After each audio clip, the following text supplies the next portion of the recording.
अस्सलाम फ्रेंड्स। इस वीडियो के अंदर हम लोग जो है वो लिपिन गॉड 10th एडिशन से ही फार्माकोलॉजी का जो चैप्टर हम लोग पढ़ रहे थे, चैप्टर नंबर 4 कोलिनर्जी के एगोनिस्ट पढ़ रहे थे। ठीक है जी।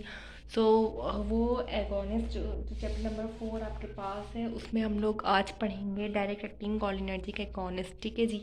एक दफ़ा मैं आपको बुक से दीदार करवा देती हूँ कि ये सारी की सारी इंफॉर्मेशन कहाँ से ली गई है। सो गाइज ये आपके पास बुक है। ठीक है, ये चैप्टर नंबर 4 आपके पास कोलिनर्जिक एगोनिस्ट थे। लिपिन कॉर्ड से हमने नोट्स वगैरह बनाए हैं। सो यहाँ पे हमारे पास देखें कोलिनर्जिक रिसेप्टर, कोलिनो रिसेप्टर, ये हम डिस्कस कर चुके थे। ठीक है जी। आज हमने पढ़ना है डायरेक्ट एक्टिंग कोलिनर्जिक एगोनिस्ट के बारे में। सही है। सो ये आपके पास एसिटाइलकोलिन, इसमें आते हैं न्यूरोट्रांसमीटर लाइक एसिटाइलकोलिन जो हमारी बॉडी का नेचुरल न्यूरोट्रांसमीटर है वो आता है। ठीक है जी। इसके अलावा इसके अंदर हमने बस ये जो है विथेनिकॉल सेकंड ड्रग आपके पास ये आती है इसके अंदर। थर्ड ड्रग आपके पास आती है इसके अंदर, एक आती है पिलोकार्पिन। ठीक है जी। और एक आती है कार्बाकोल। सही है। थर्ड एंड फोर्थ की होती हैं। सो ये ड्रग्स हैं आपके पास इस बुक के अंदर। सो यहीं से हमने बनाया है। इसमें जस्ट आपके पास तीन चार बातें लिखी हुई हैं। एक्शन, थेराप्यूटिक यूज़ और एडवर्स इफ़ेक्ट्स आपने देखने होते हैं। ठीक है जी। सो गाइस बोर्ड की तरफ चलते हैं। आपके पास डायरेक्ट एक्टिंग कोलिनर्जी के एगोनिस्ट क्या करते हैं, रिसेप्टर की एक्टिविटी को इंक्रीज़ करवाते हैं। ठीक है जी। जैसे कि आपके पास है एसिटाइल कोलिन, ये आपको जो है अगर एसिटाइल कोलिन की बात करें तो नेचुरली तो एसिटाइल कोलिन न्यूरोट्रांसमीटर ये काम कर रहा होता है। ठीक है जी। अब ये होता है कि जो एसिटाइल कोलिन हम देते हैं वो अब मिमिक करता है, एसिटाइल कोलिन की नकल करता है। ठीक है जी। उसका काम फिर वो वाला एसिटाइल कोलिन सिंथेटिक होता है। ये पैरासिम्पथेटिक नर्वस सिस्टम को एक्टिवेट करते हैं। ठीक है। कोलिनर्जिक क्यों? क्योंकि एसिटाइल कोलिन जिस रिसेप्टर के साथ अगर बाइंड करता है उसे हम क्या कहते हैं, कोलिनर्जिक कहते हैं। ठीक है जी। और तो और कोलिन भी इसके अंदर आता है। इसके अलावा डायरेक्टली रिसेप्टर के साथ बाइंड हो रहे हैं तो इसलिए इसका नाम क्या है, डायरेक्ट एक्टिंग कोलिनर्जिक एगोनिस्ट। सो ड्रग्स आपने देखनी है, एसिटाइल कोलिन है, बिथेनिकॉल है, ठीक है जी, कार्बाकोल है और है पिलोकार्पिन। ये आपके पास ड्रग्स आ गई। सही है। आगे हमने टाइप ऑफ कंपाउंड यानी कि किस किस टाइप कंपाउंड से ये बने होते हैं। तो सबसे पहले हम बता दें आपको कि ये जो एगोनिस्ट होते हैं इनको दो ग्रुप्स के अंदर डिवाइड किया गया है। एक कोलिनिस्टर्स होते हैं और एक होते हैं नेचुरल रिकरिंग अल्कलाइड्स। इसमें पिलोकार्पिन, निकोटीन ये नेचुरल रिकरिंग अल्कलाइड है। ठीक है जी। केमिकल नेचर बताया है। कोलिन का ईस्टर्स जो होते हैं वो कौन कौन से होते हैं, कार्बाकोल और बिथेनिकोल। यहाँ पे टाइप ऑफ कंपाउंड्स आपके पास लिखी हुई हैं। क्वाटरनरी अमाइन हम कहते हैं एसिटाइल कोलिन को। ठीक है जी। ये आपको सीनस को पेनिट्रेट नहीं कर सकता आपके। इसके अलावा जो ये होती है ना पिलोकार्पिन, ये टर्शरी अमाइन से बनी होती है तो ये सीनस को पेनिट्रेट कर सकती है और चार्ज होने की वजह से। बिथेनिकोल कार्बोनाइल ईस्टर्स और ये भी आपके पास कार्बोनाइल ईस्टर से बना होता है। ठीक है जी। कार्बाकोल। आगे हम देखते हैं एंजाइम की रेजिस्टेंस, एंजाइम रेजिस्टेंस देखते हैं।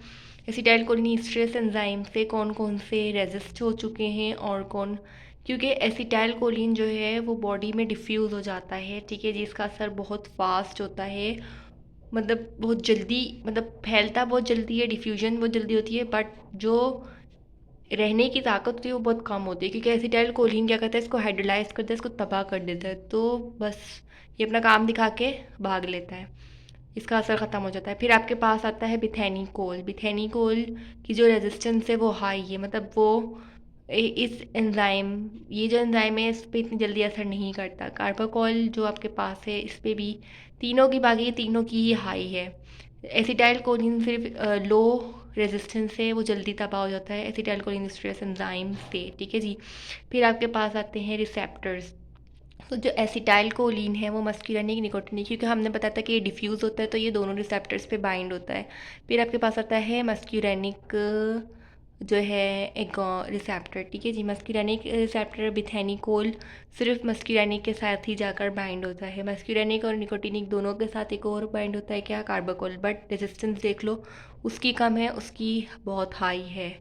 किसकी? कार्बाकोल की। पिलोकार्पिन आपके पास है, इसकी जो मस्कुरानिक रिसेप्टर के साथ एक्टिविटी है, बाइंडिंग एक्टिविटी सिर्फ मस्कुरानिक रिसेप्टर के साथ ही है। किसकी? बिथैनी पिलोकार्पिन की। पिलोकार्पिन आपके पास क्या है? नेचुरली अकरिंग एल्कलाइड है, जो कि अभी हमने डिस्कस किया था, ठीक है जी। इफ़ेक्ट्स की बात कर लेते हैं और एक्शन की बात कर लेते हैं। तो ये अभी हम बता चुके हैं कि कौन कौन सा कितना कितना उसमें जाके फैला है और उसने क्या किया है। आगे देखते हैं क्लिनिकल यूजेस। क्लिनिकल यूजेस में हमने देखना है कि बड़े जो बिग 3 क्लिनिकल यूजेस हमने वो डिस्कस किए हैं ऑप्थेल्मोलॉजी के अंदर, ठीक है जी, ब्लैडर और जीआई यूरिनरी रिटेंशन के अंदर, और तीसरा आपके पास है पिलोकार्पिन। सो पिलोकार्पिन का देखा है हमने, ठीक है जी। जीरोस्टोमिया में क्लिनिकल यूज और सिजोग्रेन सिंड्रोम के अंदर। सो जो पीलो ऑप्थेल्मोलॉजी में हमने देखा है वो क्या है? पिलोकार्पिन, जिसमें हम कार्बोकोल कहते हैं। 2 ड्रग्स आती हैं, ये मियोसिस करवाती हैं, जो आँख की जो पुतली होती है उसको छोटा कराती हैं, ठीक है जी। बड़ी हुई भी है यहाँ पे, छोटी हुई भी है। सिलियरी मसल को कॉन्ट्रैक्ट भी करती हैं ये 2 ड्रग्स, पिलोकार्पिन और कार्बाकोल, ठीक है जी। जिनकी जो एक टर्शरी अमाइन है और दूसरा कार्बोमाइल ईस्टर है।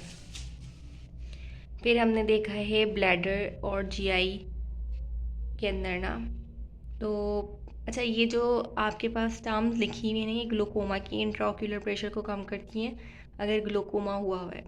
ग्लूकोमा यही चीज़ है, इंट्राओक्यूलर प्रेशर बढ़ता है, आई की डिजीज़ है। ब्लैडर और जीआई यूरिनरी गट के अंदर हमने क्या देखा? पिथेनिकोल को देखा। पिथेनिकोल का यूज़ करते हैं हम लोग अगर आपकी जो है वो गट रिफ्लेक्स के लिए ना। होता क्या है कि सर्जरी के बाद, डिलीवरी के बाद क्या होता है कि यूरिनरी रिटेंशन हो जाती है, तो यूरिन को पास आउट करवाने के लिए इसका एक्शन ये है कि ये स्फिंक्टर मसल को रिलैक्स करके और डेक्सट्रूसर मसल को क्या करते हैं? रिलैक्स, डेक्सट्रूसर मसल जो होता है उसको कॉन्ट्रैक्ट करते हैं, ठीक है। इससे क्या होता है कि जब वो मसल कॉन्ट्रैक्ट होगा और स्फिंक्टर लूज़ होगा तो फिर यूरिन पास आउट इसीलिए हो जाएगा। फिर आपके पास पिलोकार्पिन ओरल टैबलेट्स है, जिसका हमने क्लिनिकल यूज़ देखा जीरोस्टोमिया में।